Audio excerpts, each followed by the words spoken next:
Here's some information that I keep in my head that helps me. I think it might help my father or many other millions of Americans out there. So, if you are fearing the consequences of your action, or you're afraid you're going to lose something, like your money or your home, instead of focusing on what you're going to lose, focus on what you could gain.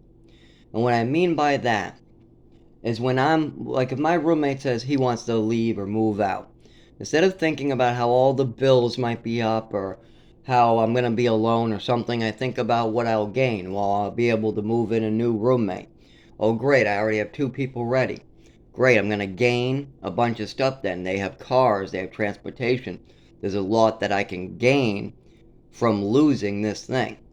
Well, say you're going to have to handle something and you're afraid you're going to lose your money. Well, maybe you lose your money, but maybe you gain your family back. Maybe you get a new house. Maybe you learn something new that makes your life better. You can gain. Don't think about what you're losing. Think about what you might gain. Whenever you face tragedy or having to take responsibility for your actions, if you focus on what you're going to lose, then that's not going to work for you. It's going to allow demons into your heart. You cannot focus on all the stuff you're going to lose that's bad. You got to focus on the good, all the stuff you can gain. Like, I'll give you an example. I'm trying to get my father to handle what is true and what is real. But he wants to go into denial and live in a fantasy. And I believe, now this is my belief, I believe that's because he thinks he might lose something. I'm not sure if he thinks he'll lose his money or his home or his reputation. I don't know. But it's very clear to me that they're protecting their money and they're afraid they're going to lose something by trying to do good, by trying to go with the honest truth. But if they thought about what they could gain their family back. They could know the truth, so they would gain truth and honesty. They also could gain another son. They could gain help. They also could understand what was going on for so many years, so they could gain understanding. There's a lot that can be gained, but they're focusing on what they might lose instead. Same thing with his third wife. His third wife probably figures that she's going to lose her financial vacations. She's going to lose her easy life. I have no intention of going after anybody's money. All I want to gain is my health. I've had my health stolen from me for 25 years. I am literally suffering great pain, great suffering because of it. All I want to gain is my health. That's it. And the ability to drive. That's it. I want to be able to drive a car. I want to be able to make a decent living. I want to not have fractures and stitches and have to take an ambulance just because a loud noise or a cold wind blew me. That's what I want. I want to gain my health. What do they want to gain? Nothing. They're just focusing on what they could lose.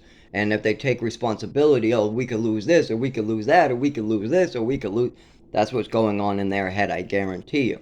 When I bring this up to them, yeah, they believe, when I tell them I did something bad, they believe it in a second. But when I tell them something bad happened to me in their home, they go into complete denial. And that's because they think they might lose something, either their self-respect, maybe they lose their money, maybe they lose the ability to see their grandkids. I don't really know. But that's what they're focusing on, and they need to stop. They need to think about what they could gain. They would gain their soul, too. Right now, their soul is at risk. You cannot cripple a child, cut his life halfway short, let him suffer for years for something he didn't do. Yeah, I've done stuff. I've done drugs. I have stolen, things like that. But I took care of those. I did. I still to this day am sober. I still don't steal. I believe in extreme honesty. I'm deeply religious and spiritual, and I help animals and people all the time. I mean, literally. I literally pay a lot of finances. I spend a lot of my time doing very hard work to help animals and people. Start thinking about what you can gain. You can gain a good feeling in your soul, knowing that you did good. You can gain a family. You can gain honesty and truth. There's a lot you can gain. Just focus on what you're gaining and that will get you through it. Ask for strength from God, and that will get you through it. All you have to do is focus on what you're gaining, not what you're losing. You know, right now you've lost a son, you almost lost another son, your grandson is affected by this. You got a whole group of people that you're losing because of your decisions. But yet you're afraid to lose your money or your vacations. That's messed up. No, you got to start thinking about what you're gaining. You're going to gain the trust of all your sons back. You're going to, your grandson will finally think that you handled what was going on, what he witnessed, all this weird behavior. You'll be gaining a lot. But right now you're losing stuff and you're not focusing about what you're losing. And the stuff you're gaining, like financial security, vacations, things like that, have no real meaning on your internal life. They only mean something on this earth. You cannot take it with you when you pass. And what you're losing is worth more than the whole amount of money in the world. You could take all the money in the world, put it in a bank account, and it wouldn't mean shit if you're the only person on earth. Or if you pass on. If you gain $100 billion and then you die tomorrow, that doesn't mean shit. What you need to gain is family. What you need to gain is your soul. These are things to focus on. If you focus on what you're gaining, it will help you through the hard times. And you don't focus on what you're losing. You got to understand and identify what you're losing, but then you move on.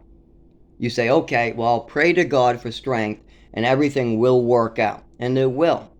It will work out, especially with somebody like me who doesn't believe in being vindictive at all. I don't have a single vindictive bone in my body.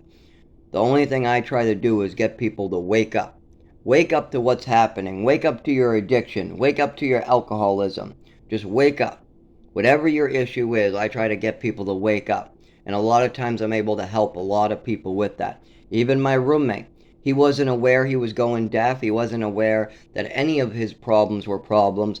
And I've helped wake him up to this. I said, did you know when people go deaf, they don't know it? He's like, what? I said, yes. When people go deaf, most of the time, they don't know it. They think everybody else is talking quiet all of a sudden. Why is everybody talking quiet to me? And why can't I hear the TV? It's not loud. It's not loud at all. Yes, it is. You got 4 people telling you the TV's loud. No, it isn't. Well, that's because he hasn't woken up to his issue yet. He doesn't hear it because it's him. Just like if you have a seeing disorder, like you can't see and you need glasses, other people will help you wake up to that. You don't know. Other people know. Just like I'm trying to give information to my father and his third wife. His third wife has her own made-up image of me and what I am, even though she's never spent any real time with me. She spent a month here or a week here or vacation there. That's it. She has not spent the time getting to know me, so she doesn't know me. But she pretends like she does. She has to wake up from her pre-notions, her ideas of what things are, and you need to add more information as time goes by. You cannot set an image in life and expect that to fit in every category. It's very hard to explain. People make up narratives in their head of something, and that's not always the case. Like, for instance, people have a narrative that all addicts steal, or every drug addict can't get better. Or here's another one. If you see a guy wearing rough-looking clothes and a backpack, he must be homeless. That's not true. I can tell you I've met at least 10 people, including myself, who don't have a car and have to wear a backpack to go to work. They throw on some pants, they throw on a winter jacket, they throw on a backpack, and they walk to work. But yet, everybody thinks that individual is homeless. Why? Why is every single person with a backpack wearing maybe a little bit rained on or wet clothing, or maybe he's going to work construction and he has paint on his clothes?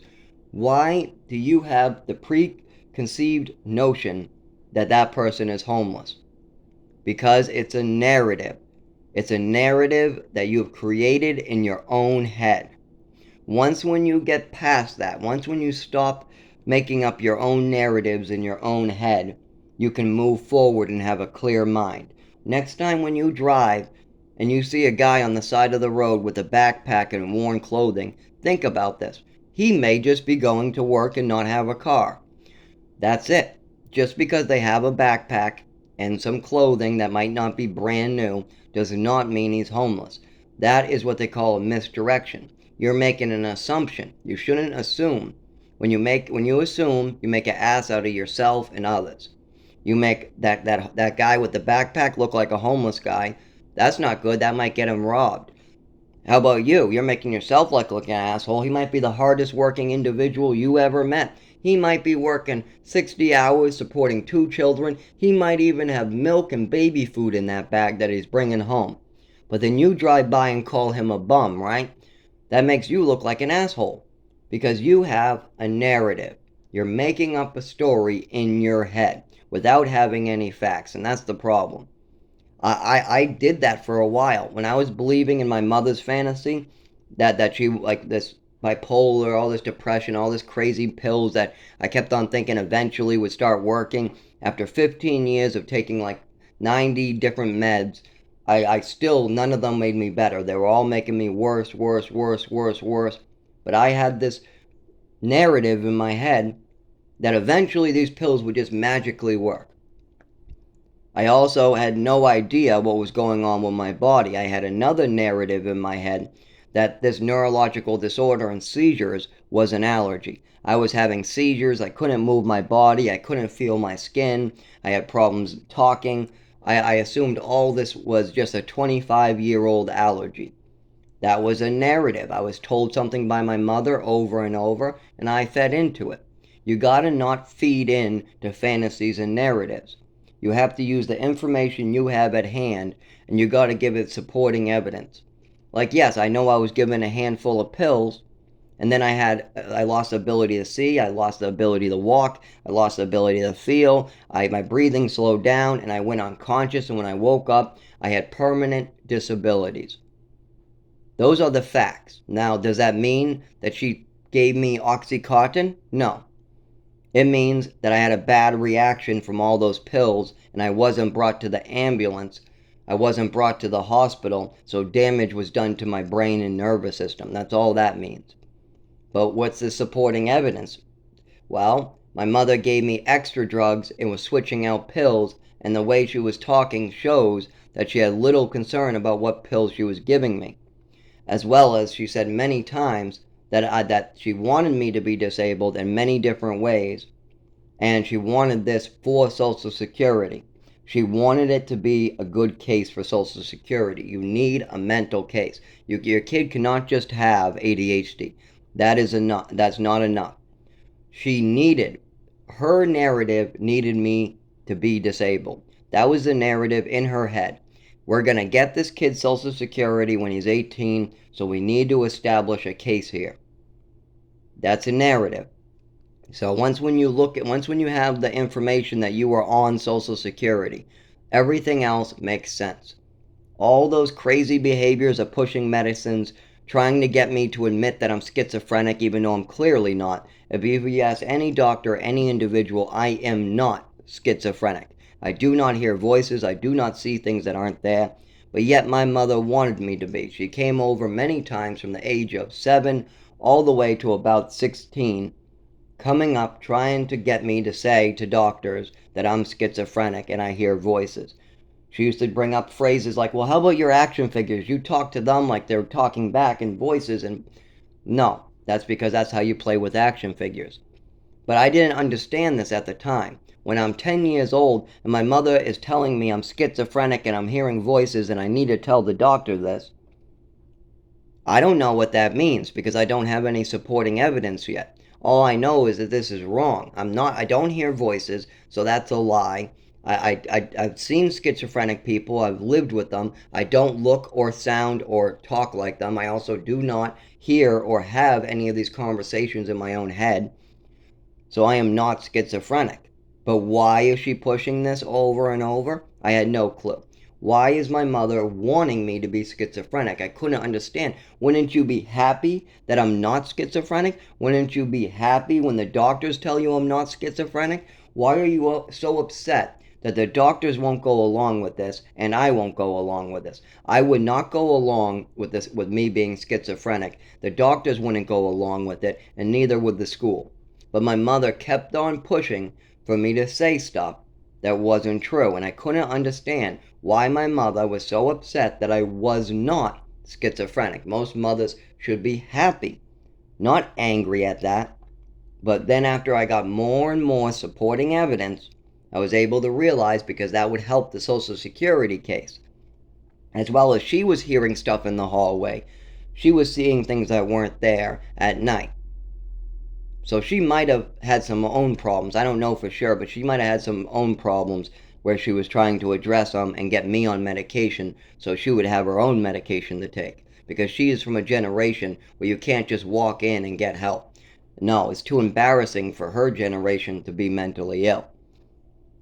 So keep that in mind, that when I was going through this at like 10, 12, whatever, I didn't know what it meant. But after I got more and more supporting evidence, after I heard more and more, after I spent more and more time with these people, I was able to figure it out. It's not, why was a mother wanting their child to be schizophrenic? Why was she pushing so many times? Why did she want me to tell the doctors that I heard voices when I really didn't? Why would somebody do that? Oh, because they have a narrative. They need you on Social Security when you're 18. That's why. It's another thing to add to your diagnosis. But I don't think she realized, or maybe she did and she just didn't care. If I was prescribed schizophrenic medication, my body would have been even worse. It's a good thing that I did not go along with this one. Every other bullshit that she made up, I would go along with it. You listen to me, you listen now. If I say jump, you say how high. So if I say you're depressed, you say how much meds. That's exactly her attitude. I had to go along with whatever nonsense or whatever fantasy she wanted to push. Don't feed into those fantasies. Do not just think about what you could gain instead of what you could lose. She was thinking about what she would lose, her retirement. She was thinking about, at 63, she passed away. She was just about to retire. But she was thinking about she's going to lose her retirement. She's not going to have time because this child's going to be hanging around when I go to retire. He's going to be 19, 20, and I'm going to be needing to retire, and I don't want to have to deal with children at that point. So she's thinking about, I'm going to lose my retirement. But what she should have thought about was maybe that she would gain her life. Maybe she would gain sanity. Maybe she would gain a son who could do things for her. Maybe she gains a genius. Maybe she gains a hard-working relative. Maybe it connects the family. Maybe she gains even more retirement money. Maybe she gains a caregiver that can take care of her in her old age. These are all the different things you could gain. But if you think about what you might lose, you will make mistakes in life. It's a demon trying to convince you to do bad. If you dwell on losing, oh, I'm going to lose my money, oh, I'm going to lose my retirement, oh, I'm going to lose this, it's just going to cause you more problems. Think about what you could gain if you just do good. That's all I have to say, is if you think about what you can gain by doing good deeds and by being a holy person, things will work out for you. But if you think about the things you might lose, like money, or your retirement, or your car, or your home, and then you do somewhat sketchy things to try to prevent losing those things, it will never work out for you. You'll always cause more problems. Somebody will get hurt, somebody will have to pay the price, just like me. So instead of thinking about what you might lose, or thinking the worst in everything, start thinking about the best. Oh, well, think of all these outcomes. Wow, you never know. This person could end up like this, or maybe this happens here, or maybe the state gives you this, or maybe you find this. I mean, that's the way you have to think. And keep in mind, I didn't get any education. The way I'm talking about this is because I've spent years talking with psychiatrists, talking with people learning different types of lessons online. I've spent 25 years trying to figure out what was going on with me in that home. I figured out the programs right away. The program's problems and my problems in the program were easy. But the pharmaceuticals, my mother, the doctors, and my father took a lot of learning. I had to learn about psychology. I had to learn about pharmaceuticals. I had to learn about psychotic behaviors and how they affect others. I had to learn about addiction in myself and how to get over addiction. I had to learn about side effects. I had to learn why doctors do what doctors do. I had to learn the difference between truth and lies. I had to learn the difference between fantasy and real. Like what my mother had was a fantasy. What I have is just based off of facts and supportive evidence, and that's just not one event. If it was just one event, I couldn't guarantee it. But there are hundreds of these. She's even admitted to giving me extra Epicac. She's admitted to giving me all these pills. There's records of this. Social Security, you could see that they weren't managing that properly. I mean, when a DMH worker says that you can charge your father with a crime and sign paperwork and get that money, that means somebody was mismanaging it. I don't care about the mismanaging of the money. I don't care about money. What I care is I was lied to, manipulated. I got thrown out of the only program that ever did any decent stuff for me. That program in Lawrence was really teaching me the skills I needed. I got thrown out because my father decided he did not want to tell them about the Social Security, and he wanted to keep on to it beyond the past he was supposed to. I was in a program and he's holding on the money that's not his. That's a problem. Did I press charges, by the way? No. I refused to sign the paperwork because I couldn't imagine myself going after my adopted father. No, I don't believe in being vindictive at any point in my life. I believe in moving forward and helping one another.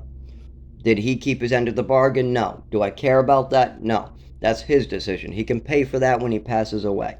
When he goes and meets God, then he can decide what God and him are going to do about these decisions. But the one about me getting crippled, the one about me dying 40 years younger than I should have, he's not going to be able to wiggle his way out of that one. He's going to have to deal with this if he wants to keep his soul. If he doesn't, well, they have a place for people like that who cripple children, ignore what their wife is doing to them. I mean, if his wife was chopping off fingers, people would see that. But if you take needles and shove them in a baby's skull, you don't find out sometimes until they're 30. You don't find out until you're 30 sometimes. When the scars are in the inside, it takes a long time to figure out what happened. It takes a lot of proper medical care, something we're lacking in this country. It takes a lot of diagnoses. It also takes a lot of thinking. It also takes a lot of remembering. Really traumatic events you don't want to remember either. These aren't things that you want to remember, but you have to. You have to face it. You have to deal with it. And you got to figure out why these things happen and then move on from why, and try to get better. And that's what I'm doing. But the main thing I need to get better is I need the people involved to admit that it happened, because it did. If they like it or not, this is no fantasy. It is real, and it's been hurting me for years. The pain I feel, the injuries I get are very real. And the fact that my mother was giving me extra Epicac, that's a fact. She admitted it in front of witnesses, and I was there and other people were there. That's a fact. Well, that supports a lot of problems. The fact that she was taking my pills out of a bottle and my father was there to see it and hear her admit that she was taking pills out of my pill bottle, that's a fact that supports evidence. The fact that I was up and down on all these different meds. I mean, you could get a whole list printed out of lots of pills, and they all were given to me on my mother's word. That's a fact. The fact I was on Social Security, and they started the Social Security case very early at like age 7 or 9, that's another fact. The fact I was given a handful of pills on several occasions and the colors changed, that's a fact. And that means they changed for one day and then went back for weeks and weeks, and then one day they would change again. How about the fact that I passed out? The fact that I was given a handful of meds, I had a really bad reaction where I lost the ability to see, I lost the ability to feel, I lost the ability to move, I couldn't talk, and my breathing slowed down and I went unconscious, and the fact that I woke up never the same? How about the fact after that night, every single time I went to the doctors, I mentioned this night? That's a fact. Every single time, all the way to age like 13, until my mother was screaming at me to shut up about it. And my father was like, that was a long time ago, don't talk about it. It was a long time ago, don't talk about it. That's a fact. The fact that they didn't want me talking about it, and the fact that I was, and the fact that this happened, those are all facts. I have lots more facts I can give. If you listen to my videos, I'm sure you can go through them, but these are facts. Now, what all these facts mean is up to you, but it's very clear to me what these facts mean. I'm a grown adult that doesn't take a genius to put 2 and 2 together. It equals 4. So I hope people have learned. Try to think about the things you can gain, like family, or God, or your soul, or you never know. God rewards those who do good. But if you worry about what you're going to lose, you're going to let demons into your heart, and bad things will happen either on this planet or the next, or on this earth or the next life. In this life or the next, you will pay one way or another if you're doing sinful deeds and you're worried about what you're going to lose, and you're doing sins to try to prevent losing those things. It's a trap. It's a trap set by you, the demon of hell, or whatever your belief is. I don't really believe that demons are walking around. I don't believe in any of that. But I do believe there's bad that can seep into your heart. They're like greed. Greed is what I call a demon. If you're acting greedy, like let's say you get $2 million, and then you suddenly change. Your whole personality changes. You become greedy. That's because you let the demon greed into your heart. That's the way I explain it. These aren't actual demons. They're a feeling or an action inside your brain, like greed, that affect your behavior. And there is a lot of those. There are a lot of things that can affect your behavior, like greed, or fear, or sadness. Those things can affect your behavior, and you have to identify it and then figure out how to move on. If you did something bad like cripple your child and he's suffering from it, you don't ignore it. No, you're going to let more demons into your heart if you ignore it. No, you need to do good, and then you'll feel better. The sadness, the greed, the fact you feel like you got to protect your own money, all those things will go away. If you have faith, if you do good, you try to be honest, and you try to make the situation better, you have nothing to worry about because God will be on your side.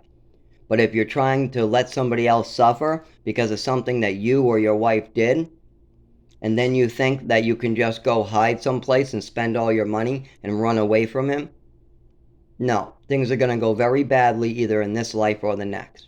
You can't do that. You're going to let demons into your heart. It's that simple. I highly suggest trying to think of what you could gain and let God into your heart instead.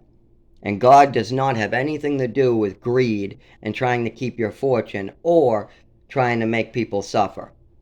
When you try to think about suffering, it's a lot of times from our hands. God does not want humanity to suffer. Humanity makes itself suffer. One man makes another man suffer, and that's because somebody hasn't learned how to do good yet. Men cause suffering, not God.